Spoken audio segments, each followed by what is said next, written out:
वंदे मातरम युवा साथियों, विशेषकर ऐसे युवा जो बेरोजगार है और राजस्थान होमगार्ड में अपने करियर आजमाना चाहते हैं, उनके लिए होमगार्ड स्वयं सेवकों के लिए 3842 पदों पर भर्ती के लिए ऑनलाइन आवेदन है वो आमंत्रित किए गए हैं। किस तरीके से फॉर्म भरे जाएंगे, क्या प्रोसेस रहेगा, क्या योग्यता रहेगी, क्या जो पूरा प्रोसेस हैगा वो मैं आपको बताऊंगा। तो सबसे पहले तो आपको यहाँ से जैसे देख पा रहे हैं, ये home guard Rajasthan development home guard department की राजस्थान गवर्नमेंट की जो साइट है, इस साइट पे आप जाएंगे तो यहाँ स्वयं सेवकों के नामांकन हेतु विज्ञप्ति है 9/1/2023, यानी कि 2 दिन पहले ये विज्ञप्ति जारी हुई है।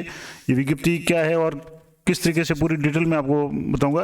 तो आइए शुरू करते हैं। ये जैसे ये विज्ञप्ति है, देख पा रहे हैं, निदेशालय गृह शिक्षा राजस्थान जयपुर की तरफ से 9/1/2023 को ये विज्ञप्ति जारी हुई है, गृह रक्षा स्वयं सेवक नामांकन हेतु विज्ञप्ति। और इस विज्ञप्ति में सबसे महत्वपूर्ण बात कि इसके आवेदन है वो ऑनलाइन भरे जाएंगे और इसके जो रिक्त पद है वो है 3842 पद है, जिनमें जिला प्रशिक्षण केंद्र और सीमा गृह रक्षा बल की जो भी बटालियनों की कंपनियों में स्वयं सेवकों के रूप में होमगार्ड के जो पद है उनके लिए भर्ती होगी। अब इस विज्ञप्ति का जो भी प्रकाशित होने के बाद में 12/1/2023 मध्य रात्रि से फॉर्म भरने शुरू हो जाएंगे, यानी आज जैसे 11 तारीख है तो कल रात को 12 तारीख को मध्य रात्रि से फॉर्म भरने शुरू हो जा करके 11/2/2023 तक, यानी पूरा 1 महीना ये फॉर्म भरे जाएंगे। नामांकन प्रक्रिया आरंभ करने और प्रवेश पत्र जारी करने के संबंध में प्रत्यक्ष समाचार पत्रों या विभागीय वेबसाइट पर सूचना है वो दे दी जाएगी। अब क्या प्रोसेस रहेगी, तो एक तो ये कि आवेदकों को सलाह दी जाती है कि ऑनलाइन आवेदन की अंतिम तिथि 11/2/2023 का इंतजार किए बिना समय सीमा में ही ऑनलाइन आवेदन करें। मैं हर वीडियो में बताता हूं क्योंकि लास्ट में सर्वर प्रॉब्लम और कई तरह की समस्या होती है, तो आप लास्ट तारीख का इंतजार नहीं करें और जब भी आपको समय मिले यथासंभव आप अपना आवेदन कर लें। आवेदन की प्रक्रिया है तो वो ऑनलाइन आवेदन एप्लीकेशन होगा और इसके लिए SSO ID पे उपलब्ध होगा, यानी कि आपको पहले SSO ID अगर आपकी नहीं है तो आपको SSO ID बनानी है। SSO ID कैसे बनाते हैं वो वीडियो मैंने इस अपने चैनल पे अपलोड किया हुआ है, वहाँ से आप देख सकते हैं। और किसी भी मित्र पे या आप खुद भी आप जन आधार से या आधार कार्ड से या किसी भी ID से अपना SSO ID है वो बना सकते हैं।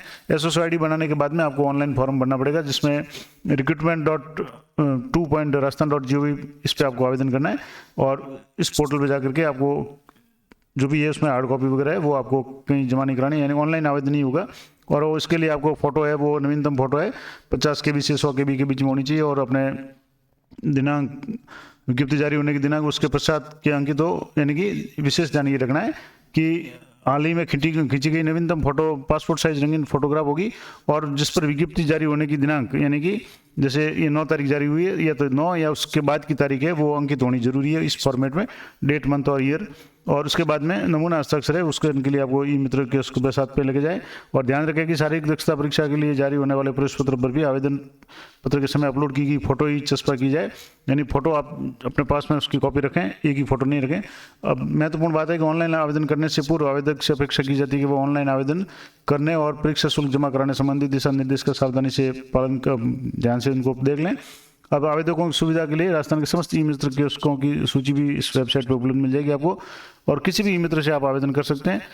तो ये तो आवेदन की बात हो गई।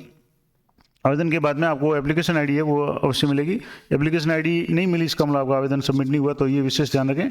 अब परीक्षा शुल्क है वो सामान्य और अन्य पिछड़ा वर्ग के आवेदकों के लिए 250 रुपये होगा और अनुसूचित जाति, अनुसूचित जनजाति, EWS और MBC वर्ग के जो भी आवेदक है उनके लिए 200 रुपये होगा। अब इसके लिए जो भी शारीरिक दक्षता परीक्षा के प्रमाण प्रवेश पत्र है वो कैसे जारी होंगे, तो शारीरिक दक्षता के प्रमाण पत्र है वो भी ऑनलाइन ही जारी किए जाएंगे, डाक द्वारा किसी को नहीं भेजे जाएंगे।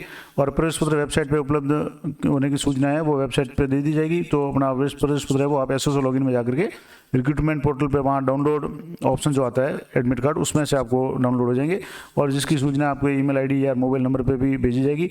तो हमेशा ये कोशिश करें कि आप अपने SSO ID में अपना ही मोबाइल नंबर और ईमेल ID वर्किंग जो हो वो दें, ताकि उसी से आपके, और जब फॉर्म भरे उसमें भी अगर मान लो ID या मोबाइल नंबर आपके पूछे जाते हैं ईमेल ID, तो आप अपनी जो वर्किंग मोबाइल नंबर और ईमेल ID है वही आप दें, ताकि आपको उस जो भी नोटिफिकेशन जारी हो कुछ भी प्रवेश पत्र वगैरह वो सूचना आपको समय पर मिल सके।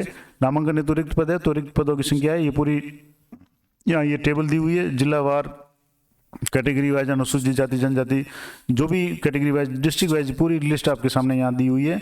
विधवा या महिलाओं में पुरुष सामान्य, भूतपूर्व सैनिक वगैरह जिस भी कैटेगरियाँ हैं, उन सभी कैटेगरी की, जैसे आर्थिक पिछड़ा वर्ग, ओबीसी, सहारिया, इस तरीके से ये पूरी डिटेल्स आपको यहाँ मिल जाएगी। और ये PDF है मैं अपने टेलीग्राम चैनल पे उपलब्ध करा दूँगा, वहाँ से आप देख सकते हैं, या आप सीधे डाउनलोड इस साइट से, यहाँ से, जैसे ये मैं साइट बता रहा था आपको, यहाँ से ये स्वयं सेवकों का नामांकन है तो विज्ञप्ति, इस पर आप क्लिक करेंगे तो भी आपकी विज्ञप्ति है वो डाउनलोड हो जाएगी।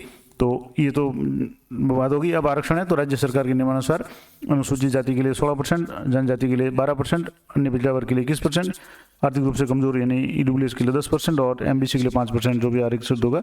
इसके अलावा जितनी भी पोस्टें हैं उनमें से 30% जो सीटें हैं, 36 आरक्षण हॉरिजॉन्टल रूप से महिलाओं के लिए होगा।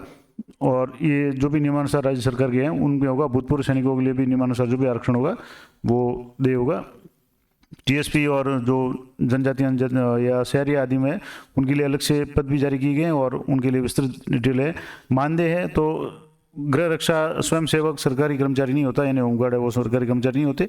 और राज्य सरकार के अध्यादेश 1963 एवं राज्य सरकार द्वारा प्रसारित गृह रक्षा नियमावली 1962 के तहत इसमें स्वयं सेवकों को चयनित कर प्रशिक्षण प्रदान कर संगठित किया जाता है। और जब भी इनकी जरूरत होती है, जैसे इसमें लिखा हुआ है कि गृह विभाग के नियमों के अंतर्गत राज्य सरकार के अन्य विभागों की मांग और अन्य स्वायत्त शासी संस्थानों तथा सरकारी गैर सरकारी उपक्रमों में स्वयं सेवकों को नियोजित किया जाता है, जिसके लिए एक निश्चित मानदेय का प्रावधान है, जो वर्तमान में 693 रुपये प्रति दिवस होमगार्ड्स के तौर पर नियोजन होने पर और 590 रुपये प्रति दिवस चतुर्थ श्रेणी कर्मचारी के तौर पर नियोजित होने पर देय होता है। तो यानी कि ये अस्थायी है, लेकिन आपके पास में अगर आपने प्रशिक्षण वगैरह किया हुआ है तो आपके पास में जो रोजगार का एक साधन हो जाता है। राज्य सरकार द्वारा प्रसारित होमगार्ड्स नियमावली 1962 के नियम 8 के अनुसार चयनित स्वयंसेवक को मात्र 5 वर्ष के लिए सदस्यता प्रदान की जाती है और 5 वर्ष की अवधि के बाद में उसका पुनर्नामांकन का प्रावधान है। अब नामांकन ये तो शहरी ग्रामीण रक्षा केंद्रों के अभ्यर्थियों के निवास संबंधी योग्यता, यानी जिस गृह रक्षा प्रशिक्षण केंद्र या उपकेंद्र की रिक्तियों के विरुद्ध आवेदन किया गया उस जिले में निवास करने का तहसीलदार द्वारा जारी जो मूल प्रमाण पत्र है, मूल निवास प्रमाण पत्र है, वो आपको होना है। और इसके लिए शैक्षणिक योग्यता है तो न्यूनतम 8वीं पास है। आयु सीमा है तो इसकी आयु सीमा 18 वर्ष से कम और 35 से अधिक नहीं होनी चाहिए, यानी कि जो आवेदक है उनका जन्म 1/1/2005 के बाद होना चाहिए और 1/1/1988 से पहले का नहीं होना चाहिए। और कुछ फिजिकल मापदंड है, जो ऊंचाई, सीने का न्यूनतम माप और वजन है वो जैसे सामान्य जो पुरुष है क्षेत्र के लिए, उनके पुरुष के लिए हाइट है वो 168 सेंटीमीटर होनी चाहिए, महिलाओं के लिए 152 सेंटीमीटर। सीना पुरुषों के लिए जो बिना फुलाए है वो 81 सेंटीमीटर, फुलाने पर 86 सेंटीमीटर होना चाहिए, यानी कम से कम 5 सेंटीमीटर का फुलाव हो। और महिलाओं के लिए वजन लागू नहीं है। इसके अलावा महिलाओं के लिए जो ये सीने वाला लागू नहीं है, महिलाओं के लिए वजन है वो 47.5 किलोग्राम होना चाहिए। इसके अलावा 12 वाट के जो शहरी आदि में उनके लिए पुरुषों की हाइट 160 और महिलाओं की 145। तो इस तरीके से ये कुछ इम्पोर्टेंट जो है वो सामान्य रूल्स है। अब इसमें चिकित्सीय मापदंड के अनुसार अभ्यर्थी की दोनों आंखों की दृष्टि 6/6 बिना चश्मे के होना अनिवार्य है और अभ्यर्थी मानसिक रूप से जागरूक, सुदृढ़ स्वास्थ्य वाला और सभी शारीरिक विकारों, दोषों और रोग से मुक्त होना चाहिए और मानसिक रुग्णता से ग्रसित नहीं होना चाहिए। और इसके अलावा घुटने आपस में टकराने, नौकनी, नसें फूली हुई होना या बैंगापन, रोतौंदी, नाइट ब्लाइंडनेस, रंग दृष्टि दोष या मधुमेह या और भी अगलाकर बोलना वगैरह, इस तरह की जो है वो कोई भी बीमारी वगैरह नहीं होनी चाहिए। और किसी पुरुष या महिला उम्मीदवार को जिसके एक से अधिक जीवित पत्नी हो उनको पात्र नहीं माना जाएगा।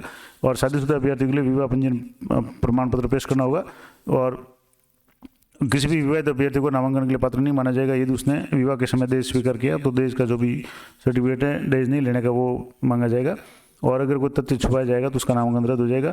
अब नामांकन की प्रक्रिया, तो उसमें नामांकन प्रक्रिया के लिए पहले तो ऑनलाइन आवेदन भरे जाएंगे, उसके बाद में प्रमाण पत्र या जो भी स्व प्रमाणित उसकी फोटोकॉपी वगैरह है वो जब भी डॉक्यूमेंट जांच होगी उस समय उनको जरूरत होगी कौन कौन से डॉक्यूमेंट होंगे।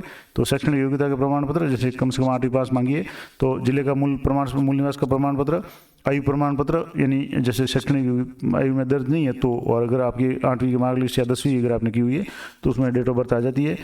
इसके अलावा ये आधार वगैरह पे भी डेट ऑफ बर्थ पूरी है तो वो चलेगा। इसके अलावा विशेष योग्यता अगर संबंधित कोई प्रमाण पत्र है, जाति संबंधित अगर कोई भी आरक्षण का फायदा ले रहे हैं तो वो सक्षम अधिकारी द्वारा जारी किया गया ST SC OBC EWS का प्रमाण पत्र, TSP क्षेत्र से है तो उससे संबंधित प्रमाण पत्र। और महिलाओं के लिए अगर विधवा महिला के कोटे में आवेदन कर रही है तो पति की मृत्यु या विच्छिन्न विवाह के मामले में विवाह विच्छेद का सक्षम अधिकारी के द्वारा, यानी कि जो न्यायालय द्वारा डिग्री है वो होनी चाहिए। और भूतपूर्व सैनिकों के लिए जो भी सक्षम अधिकारी द्वारा सेवानिवृत्ति प्रमाण पत्र और इसके अलावा शारीरिक रूप से योग्य होने के लिए शारीरिक चिकित्सक, राजकीय चिकित्सक का जो सर्टिफिकेट है, और सूचना के उपरांत आवेदक द्वारा जो भी निर्धारित फॉर्म भरवाया जाएगा उसके चिपकाने के लिए 2 रंगीन फोटो आप जरूरत पड़ेगी और हस्ताक्षर वगैरह आदि का मिलान किया जाएगा। और प्रथम चरण में शारीरिक दक्षता परीक्षा होगी। उसके बाद में जिसमें पुरुष वर्ग के लिए 1000 मीटर की दौड़ होगी। इसके 5 अंक 15 अंक हो गए। 3 मिनट 30 सेकंड में पार करते हो तो 15 अंक, से कम में करते हो 10। इस तरीके से ये पूरा शेड्यूल रहेगा।